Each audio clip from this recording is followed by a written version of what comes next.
굿모닝. 예수 그리스도의 참사랑을 느끼고 배우고 그 사랑을 흘려보내는 하루가 되시기를 축복합니다. 10월 9일 주일 아침입니다. 오늘의 말씀은 사무엘하 13장 23절부터 39절까지입니다. 먼저 말씀을 읽겠습니다. 만 2년 후에 에브라임 곁 바알 하솔에서 압살롬이 양털을 깎는 일이 있음에 압살롬이 왕의 모든 아들을 청하고 압살롬이 왕께 나아가 말하되 이제 종에게 양털 깎는 일이 있사오니 청하건대 왕은 신하들을 들이시고 당신의 종과 함께 가사이다 하니 왕이 압살롬에게 이르되 아니라 내 아들아 이제 우리가 다 갈 것이 없다 네게 누를 끼칠까 하노라 하니라. 압살롬이 그에게 간청하였으나 그가 가지 아니하고 그에게 복을 비는지라. 압살롬이 이르되 그렇게 하지 아니하시려거든 청하건대 내 형 암논이 우리와 함께 가게 하옵소서. 왕이 그에게 이르되 그가 너와 함께 갈 것이 무엇이냐 하되 압살롬이 간청하매 왕이 암논과 왕의 모든 아들을 그와 함께 그에게 보내니라. 압살롬이 이미 그의 종들에게 명령하여 이르기를 너희는 이제 암논의 마음이 술로 즐거워할 때를 자세히 보다가 내가 너희에게 암논을 치라 하거든 그를 죽이라. 두려워하지 말라. 내가 너희에게 명령한 것이 아니냐. 너희는 담대히 용기를 내라 한지라. 압살롬의 종들이 압살롬의 명령대로 암논에게 행하매 왕의 모든 아들들이 일어나 각기 노새를 타고 도망하니라. 그들이 길에 있을 때에 압살롬이 왕의 모든 아들들을 죽이고 하나도 남기지 아니하였다는 소문이 다윗에게 이르매 왕이 곧 일어나서 자기의 옷을 찢고 땅에 드러눕고 그의 신하들도 다 옷을 찢고 모셔 선지라. 다윗의 형 시므아의 아들 요나답이 아뢰어 이르되 내 주여 젊은 왕자들이 다 죽임을 당한 줄로 생각하지 마옵소서. 오직 암논만 죽었으리이다. 그가 압살롬의 누이 다말을 욕되게 한 날부터 압살롬이 결심한 것이니이다. 그러하온즉 내 주 왕이여 왕자들이 다 죽은 줄로 생각하여 상심하지 마옵소서. 오직 암논만 죽었으리이다 하니라. 이에 압살롬은 도망하니라. 파수하는 청년이 눈을 들어보니 보아라 뒷산 언덕길로 여러 사람이 오는도다. 요나답이 왕께 아뢰되 보소서 왕자들이 오나이다. 당신의 종이 말한 대로 되었나이다 하고 말을 마치자 왕자들이 이르러 소리를 높여 통곡하니 왕과 그의 모든 신하들도 심히 통곡하니라. 압살롬은 도망하여 그 술왕 암미훌의 아들 달메에게로 갔고 다윗은 날마다 그의 아들로 말미암아 슬퍼하니라. 압살롬이 도망하여 그 술로 가서 거기에 산 지 3년이라. 다윗 왕의 마음이 압살롬을 향하여 간절하니 암논은 이미 죽었으므로 왕이 위로를 받았음이더라. 사랑이라는 단어는 듣기만 해도 마음을 따뜻하고 벅차게 합니다. 하지만 잘못된 사랑도 있습니다. 사랑의 이름으로 자행되는 일들이 연일 뉴스를 통해 흘러나옵니다.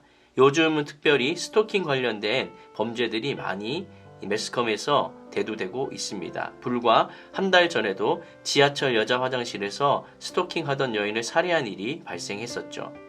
사랑의 정의가 무엇인지를 다시금 생각하게 하는 사건이었습니다. 또한 정의와 사랑의 균형을 맞추는 일도 참 어렵습니다. 정의를 강조하다 보면 비정해지고 사랑을 강조하다 보면 불공정해질 수 있기 때문에 그렇습니다.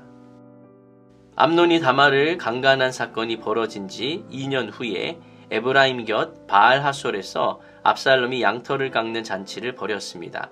바알 하솔은 베델에서 북동쪽으로 9km 정도 떨어진 곳에 있는 산이고 높이는 약 1000m 정도에 달합니다. 압살롬은 이 산의 기슭에 있는 같은 이름의 성읍으로 자기 형제들을 초대했을 것입니다. 압살롬이 이 장소를 선택한 것은 암논을 살해한 후에 그술 왕에게 도망치기 쉽기 때문일 것이라고 추정이 됩니다. 추수할 때 잔치를 벌여 기뻐하는 것처럼 양털을 깎을 때도 잔치를 벌여 기쁨을 나누는 풍속이 있었습니다. 압살롬은 먼저 왕에게 나아가 왕과 신하들을 잔치에 초대했습니다. 어쩌면 왕이 초대에 응하지 않을 것을 짐작하고 왕 대신에 암논을 자연스럽게 초대하려는 것이 압살롬의 계획이었을 것입니다. 압살롬은 다윗을 왕이여라고 부르는데 반해 다윗은 압살롬을 나의 아들이라고 친근하게 부르며 초청을 거절합니다. 이에 압살롬은 다윗 왕에게 암논을 내 형이라고 부르며 그를 오게 해달라고 요청합니다. 다윗이 이유를 물었지만 그 이유는 설명하지 않고 다시 한번 강하게 요청하였습니다. 그러자 다윗이 암논과 다른 형제들을 모두 압살롬과 함께 잔치에 참석하도록 했습니다. 다윗도 암논과 압살롬 사이에 불편한 관계를 알고 있었기 때문에 암논 혼자 보내지 않고 형제가 다 참석하도록 하여서 그 불편함을 해소하려 했을 것입니다. 의도하지는 않았지만 다윗은 자신의 명령으로 다말을 암논에게 보내어 강간당하게 했던 것처럼 이번에는 암논을 압살롬에게 보내서 압살롬이 암논을 죽이는데 일조하게 됩니다. 암논의 범죄 이후에 지금 2년이라는 시간이 흘렀습니다. 다말에게는 수치의 시간, 다윗에게는 분노의 시간, 압살롬에게는 복수의 날을 벼르는 시간이었습니다. 참담한 일이었지만 아무도 하나님 앞에서 이 일을 해석하거나 처리하지 않았습니다. 다윗은 더욱 단호하게 조치했어야 했습니다. 압살롬은 심판을 하나님께 맡겨야만 했습니다. 암논은 태연하게 지낼 것이 아니라 죄를 깨닫고 대가를 치러야만 했습니다. 압살롬이 자기 종들에게 명령하기를 암논의 마음이 술로 즐거워졌을 때 그를 쳐서 죽이고 두려워하지 말라라고 했습니다. 자신의 종들에게 두려워하지 말라고 하면서 자신이 내린 명령이니 담대하게 용사처럼 행동하라고 권면하기까지 합니다. 이것은 자신이 모든 책임을 지겠다는 뜻입니다. 압살롬이 암논을 죽인 것은 표면적으로는 다말의 강간 사건에 대한 복수이지만 이면적으로는 자신이 왕이 되는데 걸림돌이 되는 왕위 계승 서열 1위를 제거한 것입니다. 압살롬은 다윗의 세 번째 아들이었고 위로는 암논과 길르압이 있었지만 길르압의 경우는 3장 3절에 언급된 것 이외에는 등장하지 않습니다. 이를 통해 볼 때 그는 아마 어려서 죽지 않았을까 생각할 수 있습니다. 그러기에 암논이 죽으면 자신이 왕위 계승 서열 1위가 되기 때문에 압살롬은 누이의 강간 사건을 자신이 왕이 되려는 욕망을 성취하기 위한 수단으로 삼은 것입니다. 압살롬이 암논을 죽이는 것을 본 다른 왕자들은 각각 노새를 타고 도망쳤는데 압살롬은 굳이 이 왕자들을 죽이지 않습니다. 왜냐하면 그의 목표는 오로지 암논을 제거하는 것뿐이었기 때문입니다. 압살롬은 아버지 다윗을 속여서 암논을 초대한 후에 다윗이 요압을 통해 우리아를 죽였던 것처럼 부하들을 통해 암논을 제거합니다. 다윗은 암논에게 속아서 딸이 겁탈당하는 것을 도왔는데 이번에는 압살롬에게 속아서 암논의 죽음을 본의 아니게 돕고 말았습니다. 고의로 밧세바를 범하고 고의로 우리아를 속여서 사지로 몰았던 그 다윗이 이제 자식들에게 이용당해서 형제들 간에 벌어진 간음과 살인에 연루되고 있습니다. 뿌린 대로 거둔다라는 단순한 원리를 다윗만큼 절실히 오래도록 경험한 사람도 드물 것입니다. 압살롬은 사적 감정으로 사적인 복수를 행한 것이지만 결과적으로 칼이 내 집을 영영이 떠나지 아니하리라 라는 그 예언이 지금 성취되었다는 말입니다. 왕의 아들들이 예루살렘으로 가고 있는 동안 압살롬이 모든 왕자를 죽였다라는 소문이 다윗에게 먼저 도착했습니다. 모든 아들이 죽었다고 생각한 다윗이 비탄에 빠져 옷을 찢고 땅에 엎드려 누웠는데 그의 신하들도 다 옷을 찢고 왕 옆에 섰습니다. 그때 암논에게 다말을 욕보일 아이디어를 주었던 요나답이 나타나서 다윗을 진정시킵니다. 그는 암논의 마음의 병도, 압살롬의 마음의 분노도, 다윗의 마음의 슬픔도 모두 다 잘 알고 있었습니다.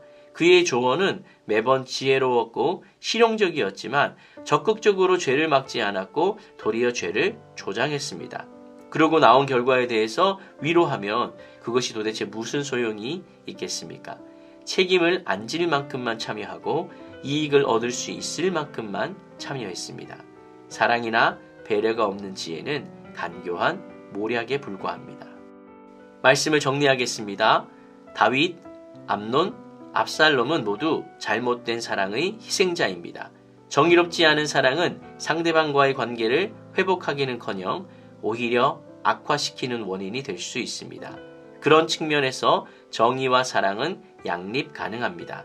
잘못을 사로잡되 공감과 동정심을 유지하면서 실행해 나가야 합니다. 오늘은 주일입니다. 예배 안에 흐르는 주님의 참사랑을 경험하시고 그 사랑으로 이웃을 사랑하는 모두가 되시기를 예수님의 이름으로 간절히 축원드립니다.